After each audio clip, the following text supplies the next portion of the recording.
Question number 4 is, why is the acceleration of a body moving uniformly in a circle? क्या होता है कि किसी बॉडी की एक्सेलरेशन जो कि यूनिफॉर्मली सर्कुलर मोशन कर रही है, डायरेक्टेड टुवर्ड्स सेंटर, सेंटर की तरफ क्यों डायरेक्ट करती है? आंसर देखते हैं.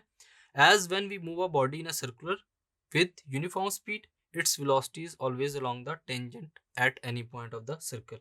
उसकी वेलोसिटी हर पॉइंट के ऊपर टेंजेंट होती है along the circle.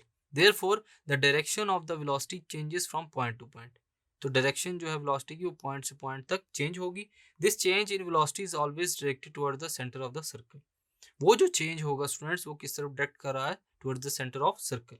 And as acceleration is the rate of change of velocity, as acceleration rate of change है किसका? वेलोसिटी का. So that is the reason that centripetal acceleration is always directed towards the centre. ये वो reason है कि centripetal acceleration हमेशा किस तरफ डायरेक्ट कर रही होती है students? Towards the centre. Thank you.